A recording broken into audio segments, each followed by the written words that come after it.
Hey guys, my name is Julian De La Rosa. I'm a UTA for the fall semester 2020. Very nice to meet you if we're not met already.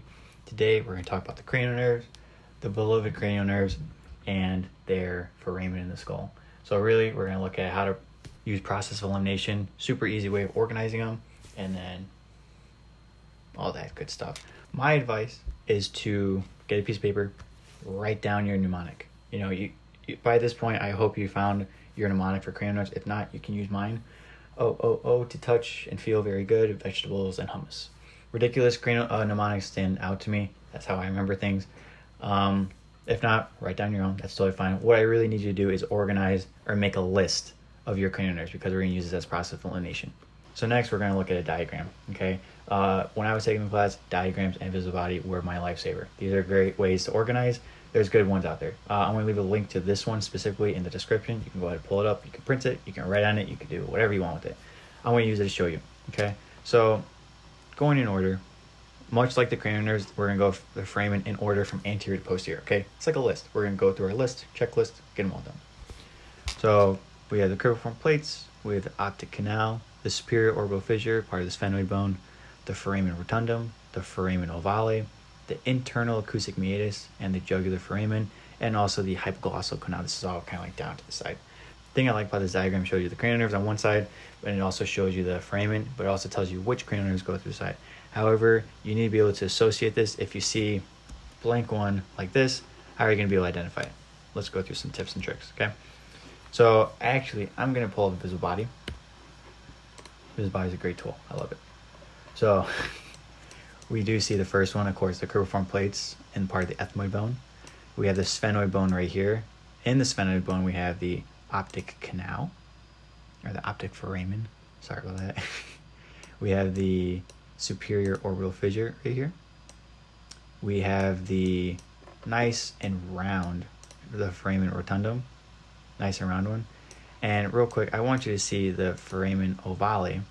Foramen ovale is a nice oval shape, not as round as the rotundum, and it also has a little friend here. This one is a spinosum. Don't worry about it. Ovale, just remember, has a nice friend, oval shaped, and the rotundum is actually like all by itself. Doesn't really have any buddies because the fissure is too cool for school. Next, we have the internal acoustic meatus, which kind of meets with the external acoustic meatus. All right, it's for hearing, nice music, the acoustic guitar. Last two, we have the jugular foramen. This is a pretty big one here. If I can highlight it. Pretty big fissure. You're going to be able to fit a lot of cranial nerves in there. Remember, that's very important. And last, the hypoglossal canal. So here on our diagram, we see a nice list going from anterior to posterior, and also kind of superior to inferior. In a way, kind of nice transition, nice slope down in terms of foramen. My recommendation is to actually make a list. Boom, that's a list. Cool.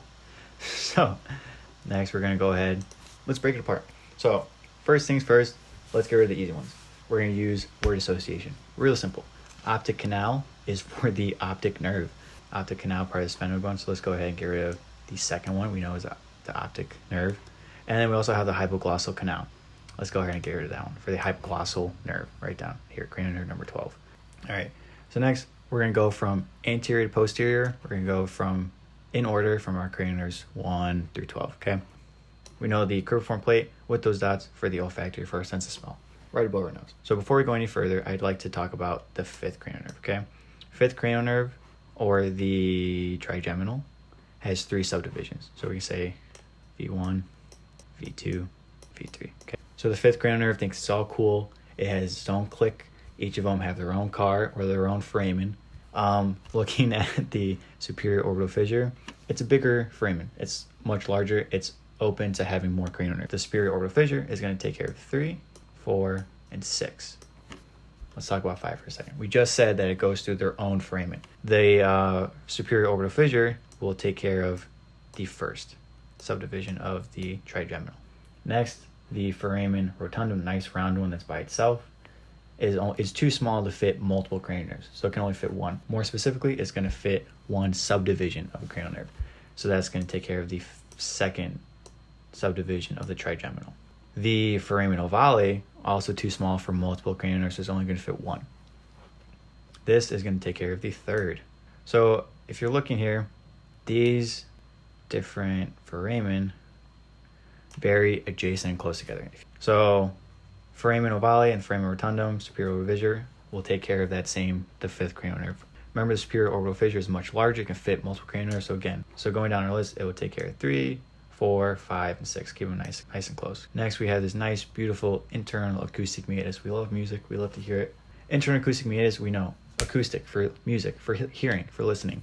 So instantly, we know we can take off the vestibular cochlear. Cochlear is for our sense of hearing. I see that this is cranial nerve number 8, so let's go ahead and take off 8. But wait a second, we just left one on its own. Number 7, also known as the facial nerve, will be included in this internal acoustic meatus. So the facial nerve is going to sprout from your ears and cover the rest of our face. The jugular foramen, we've already crossed off number 12 right from the start because of word association. So what's left? Okay, so the jugular foramen is going to take care 9, 10, 11. Going down your list of cranial nerves, whatever your mnemonic is the same way we're going to go through our fissures and foramen in their skull. There are plenty of on-label diagrams. I really encourage you to just see if you can name these foramen before we get started. So can you tell me the name of this foramen and what cranial nerve is going to go through there? Okay, I'll give you guys a couple seconds. You guys can pause the video, go back to your list, go back to the video for an explanation if you like. But let's come back here in a second to review that answer. Awesome. Answer is foramen ovale. Foramen ovale is nice oval shaped. It has a little buddy here. Last question, I want you guys to take a look at this foramen right here. Can you tell me the name of this foramen, and can you tell me what cranial nerve goes there? Go ahead and pause the video. I'll give you guys a couple seconds, and then I'll go through the answer. All right. This is the jugular foramen, the next biggest foramen you're going to find in that cranium. It's going to fit cranial nerves 9, 10, 11. Those are through process of elimination we did earlier. So that's all I got for you guys today. Feel free to email me with any questions. I would do my very best to help you. And then good luck on your studying. You guys know you got this exam, and I will see you guys next week.